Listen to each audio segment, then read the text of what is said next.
the man facing in North America and Europe and men facing in underdeveloped countries. For example, drug, crime, sex, pleasure, and poverty,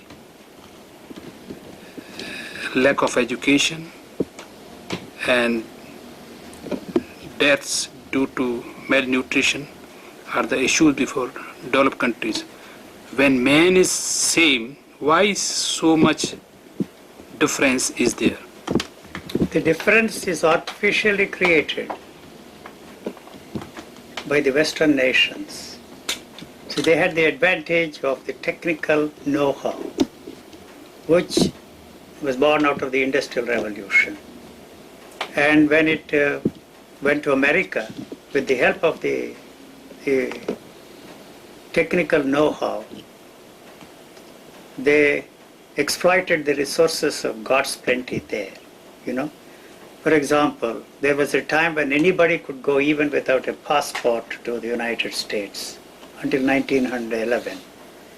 And in 1911, they introduced the necessity to have a passport to enter the United States. In 1923, they introduced the immigration laws. Then once you are there, establish yourself, your rights in a particular, I'm giving as an example, it applies to every country. If anybody lands and colonizes on any planet, they will establish their rights and prevent every other nation to land there and have the same rights there. So it was the God's plenty. God's plenty is quote and unquote, that helped these nations, you see, and to build up and hold on to what they have. And still they continue to exploit the resources of the rest of the world. Even today they are doing that. You know. It is that they don't want to give up. So otherwise human nature is exactly the same. Basically, whether it's India or America or Russia or South America or Africa, human nature is exactly the same. Human problems are exactly the same. But all the other problems are artificially created problems by the structures created by the human thinking. As I said, there is some sort of, I cannot make a definitive statement, there is some sort of a neurological problem in the human body. And the human thinking is born out of the neurological defect in the human species. So anything that is born out of thought is destructive. Thought is a protective mechanism. It draws frontiers around it and it wants to protect itself. So that is why we draw lines on this planet and we extend them as far as we can possibly do. But how are these things going to disappear? They are not going to disappear because those who have entrenched themselves, those who have had the monopoly of all the world's resources so far and so long, if they are threatened to be dislodged, what they would do is anybody's guess. All the weapons, destructive weapons we have today is only to protect that. But I'm sure that the day has come for people to realize that all the weapons that we have built so far are redundant and they cannot be used to destroy themselves. We have arrived at a point where you cannot destroy your adversary without destroying yourself. So it is that kind of a terror, not love that we preach, not love brotherhood that we preach for centuries, that will help us to live together. You see, it has to percolate to the level of, I don't want to use the word consciousness, human consciousness, because to me there is no such thing as consciousness at all. For purposes of communication, let me use that. Until it percolates to the level of the human consciousness, that he cannot destroy his neighbor without destroying himself. I don't think we have come to that point. You see, whenever and wherever there is an edge over the adversary or your neighbor, we will still continue to exercise, you see, what we have been able to hold on together for centuries, you see. So, how are we going to solve the problem? May I ask All you? the utopias have failed. You know, the whole mischief originated in the religious thinking of man.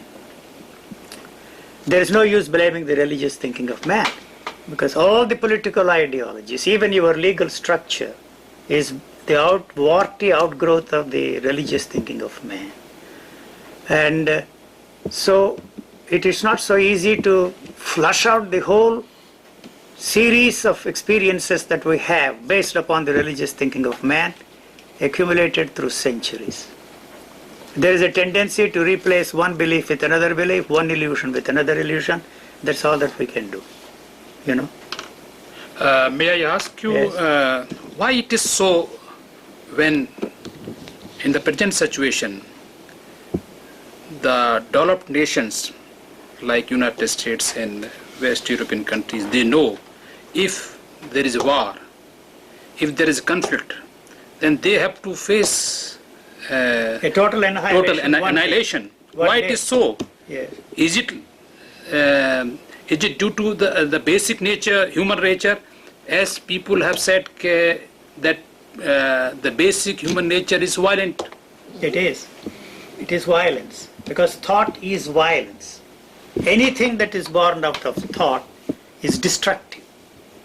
You may cover it up with all wonderful romantic phrases, love thy neighbor as thyself, but you don't forget that in the name of love thy neighbor as thyself, that thing has destroyed life, property, and millions of people have died, more than all the recent wars put together.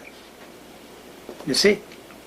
So we have not come to a point to realize that that is not the answer, that is not the way we can solve the human problems. So terror seems to be the only way. The terror, I'm not talking of the terrorists blowing up, you see, the temples, the churches and all that kind of, the terror that if you try to destroy your neighbor, you will also be destroyed along with him. That has to come down to the level of the common man. It's just the way the human organism is functioning. See, every cell is interested in its survival. It knows in a way that its survival depends upon the survival of the cell that is next to it. It is for that reason there is a sort of cooperation between the cells. That is how the whole organism can survive. It is not interested in utopias, it is not interested in your wonderful religious ideas, it is not interested in peace, it's not interested in bliss, it's not interested in beatitude, it is not interested in anything, its only interest is to survive. That's all it is interested in. The survival depends upon the survival of the cell next to it, and your survival, my survival, depends upon the survival of our neighbor. Can I understand what you spoke, that only course for humanity to survive, a human race to survive, is to develop the concept, or you can say the or we should have a nature of love? No, not at all. Not at all. Because love implies division, separation. As long as there is a division, as long there is a separation within you, so long you will maintain the separation around you. When everything fails, you use the last card in the pack of cards, call it love. But it's not going to help us. It has not helped us at all. So it is not a question of trying to find out new concepts, new ideas, new thoughts, new beliefs. But the religion has failed to touch and free man from violence, from greed, from 10 different things that it is trying to free us from. And so, as I said before, what kind of a human being you want on this planet? The human being, modeled after the perfect beings, has totally failed. It has not touched anything there. Your value system is the one that is responsible for the human malady, human tragedy. Forcing everybody to fit into that model created by our value system is the cause of man's misery. So what do? It's not a question of destroying the value system. you will replace one value system with another value system. It's even those who revolted against the religions and the religious thinking of man, like in communist countries, they themselves created another kind of a value system. So revolution does not mean the end of anything. It's only a revaluation of our value systems. And so that needs another revolution. It goes on and on and on. That's not the way.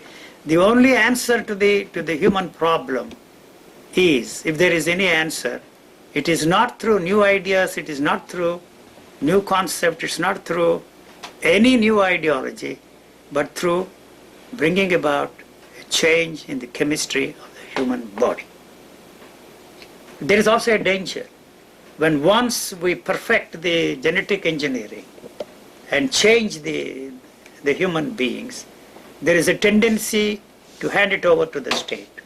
So it will be a lot easier for them to push all these people into the war and see that they kill them without a second thought. You don't have to brainwash them. You don't have to teach them the love of your country, patriotism. Brainwashing takes centuries, you see. Brainwashing to believe in God took centuries. The communists took decades and decades to brainwash them not to believe in God. So there is no need for that kind of a brainwashing mechanism. It's a lot easier to change human beings just, you see, by giving one injection. So what kind, this is the basic question which we all have to ask for ourselves. What kind of a human being you want? Can I ask you one thing? Yes.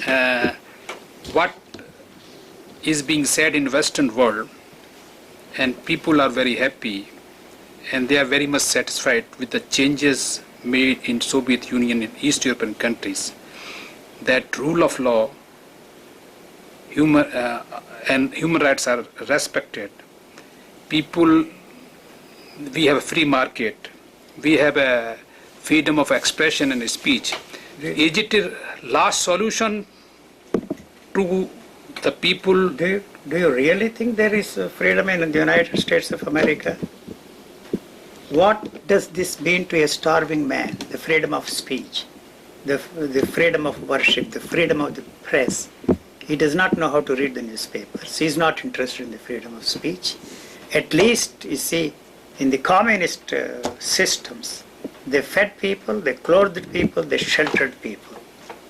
And that is now denied to the people in those nations. There is more unemployment than ever before in those countries. I don't think this is a model for the whole of mankind.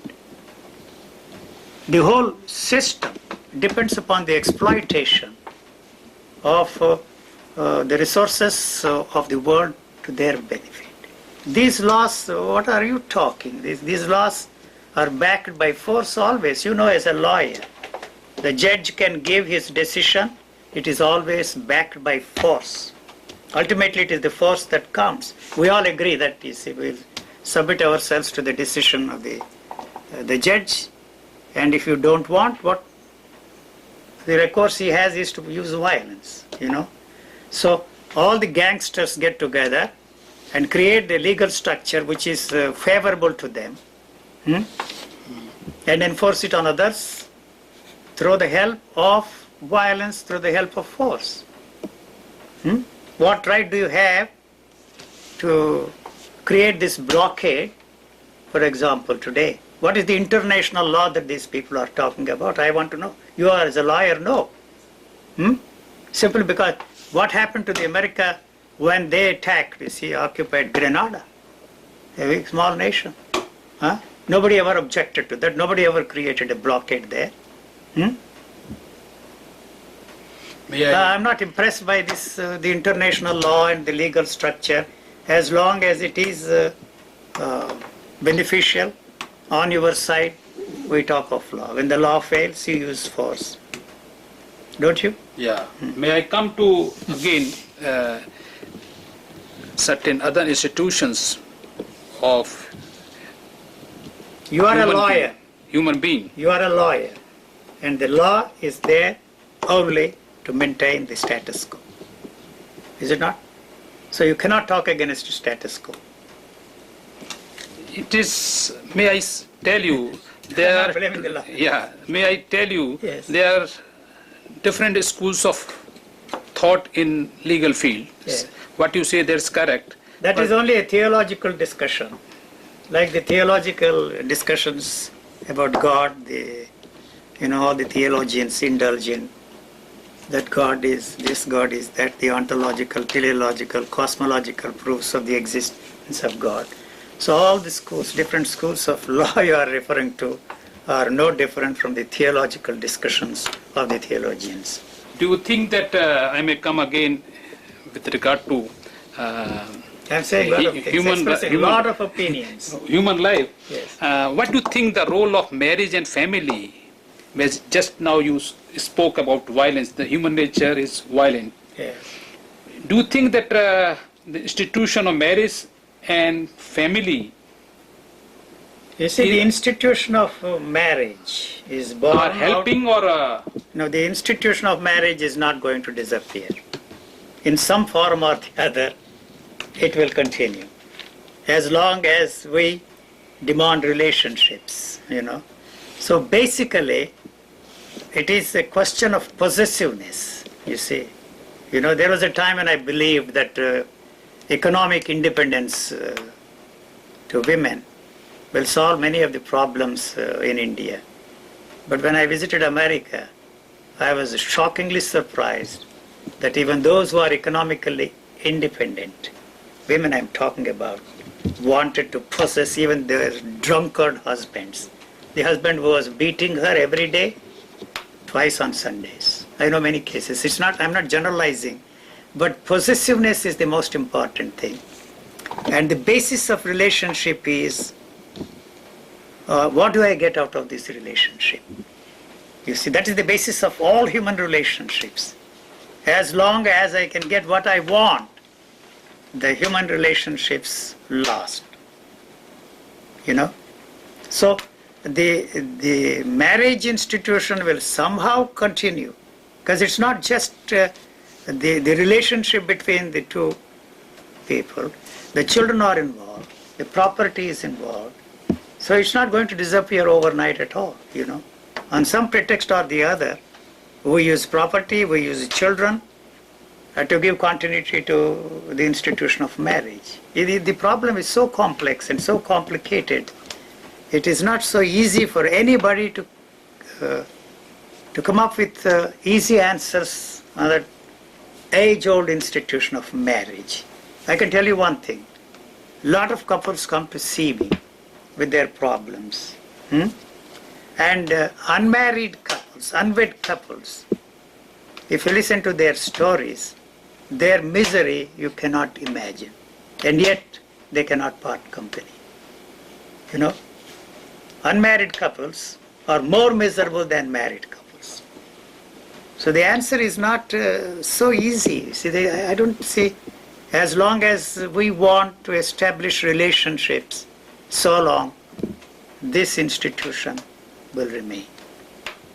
Maybe it will be modified, changed to suit the changing conditions. One leader of the feminist movement, I'm a very crude, brutal man, came to see me.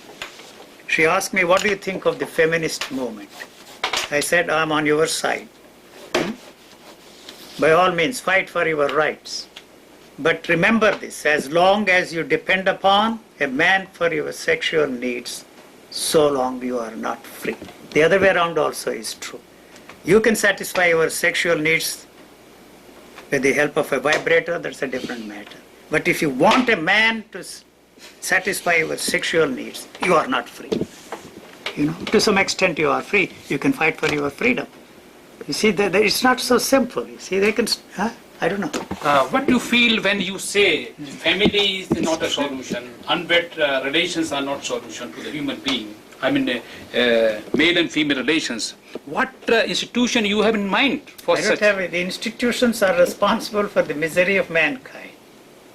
There is no way you can change, modify these institutions. You see, it's a lot easier for people in India to divorce than it was in my own time.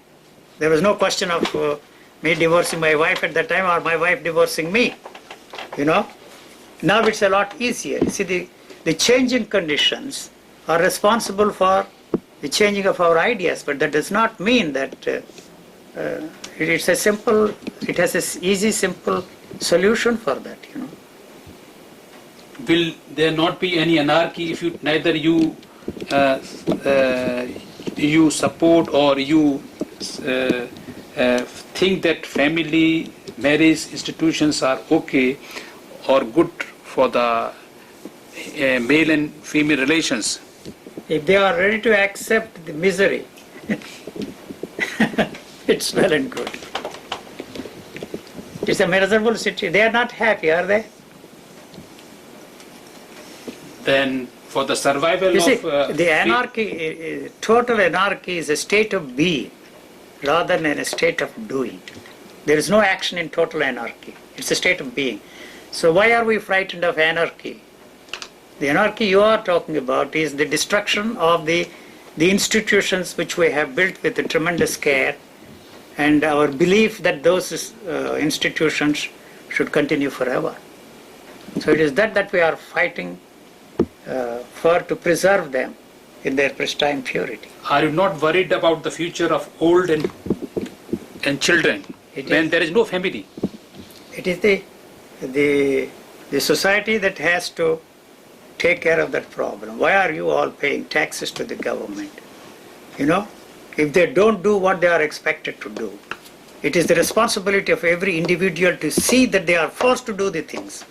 See, the problem is when once you put them there in the seat of power, they have this chance of sharing power with their others, and you provide them with the tremendous weapons of destruction. A man like me who expresses these views will become the enemy of the state. They will not hesitate to destroy me. I don't care if I am destroyed. If they say don't talk, I will stop talking. I don't believe in freedom of speech at all. If they say don't talk, what you are saying is a threat to our mankind, to our institutions, goodbye, I don't want to talk. I'm not interested in changing the world. But you promise to do certain things. You are elected to the office. You are put there in the seat of power. Unfortunately, you provide them with the most destructive weapons, and so he will not hesitate to use them against you and me. You know, there is no way you can use your nuclear weapons. I often say that if Bhutan invades India, India has no way of protecting itself. Bhutan is not going to invade India unless it has the backing of some powerful nations.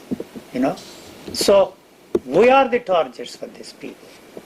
You know, why? You are spending so much money, see, on your defense. Defense against what? Defense against us. You talk of freedom of speech. If they say don't talk, goodbye, I'm not interested in talking. I'm not interested in saving individuals. I'm not interested in saving mankind.